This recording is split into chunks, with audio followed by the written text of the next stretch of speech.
Assalamualaikum warahmatullahi wabarakatuh. Perkenalkan, nama saya Bella Dwi Laila Quadriana dengan NIM 2413160040002. Saya mahasiswa S2 Administrasi Kesehatan dari Universitas Nur Huda Mustafa dengan dosen pengampu UAS Dr. Muhammad Suhron, Sarjana Keperawatan Nurse, Magister Kesehatan. Berikut adalah 3 masalah keselamatan dan kesehatan kerja atau yang kita biasa sebut K3 yang sering kita temui di tempat kerja maupun di puskesmas. Baik, yang pertama kita akan membahas tentang rendahnya kualitas penerapan protokol K3.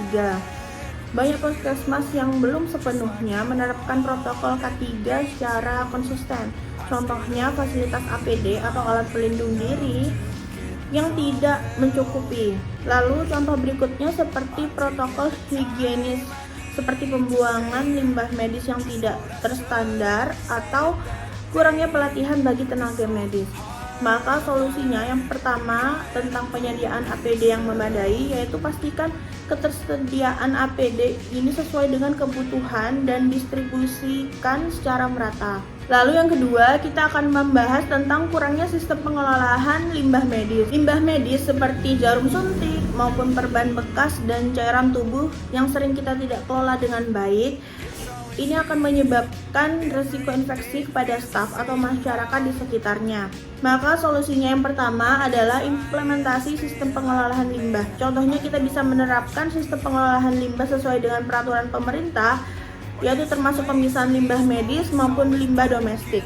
Lalu untuk solusi yang kedua, kita bisa menerapkan kerjasama dengan pihak ketiga dengan menyediakan alat pemusnah limbah medis seperti insinerator atau bekerja sama dengan penyedia jasa pengelola limbah medis yang berizin. Lalu untuk solusi yang ketiga adalah pelatihan pengelolaan limbah. Memberikan edukasi kepada staf tentang produksi pembuangan limbah medis yang aman. Lalu selanjutnya poin ketiga yang akan kita bahas yaitu beban kerja berlebih dan risiko kelelahan pada staf.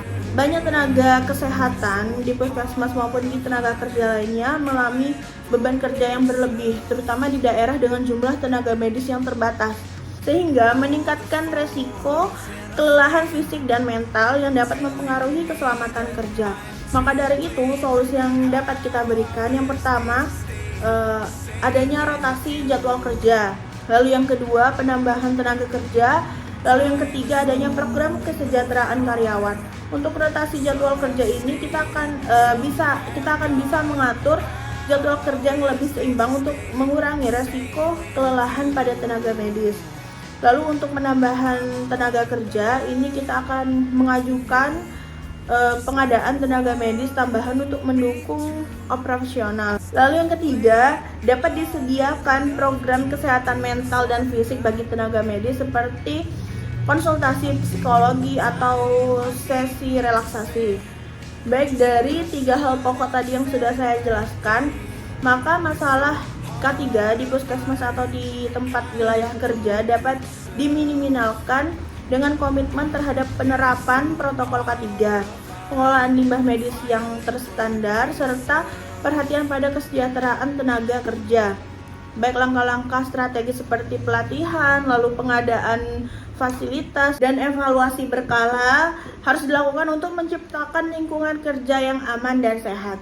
Baik, terima kasih. Sekian dari saya. Wassalamualaikum warahmatullahi wabarakatuh.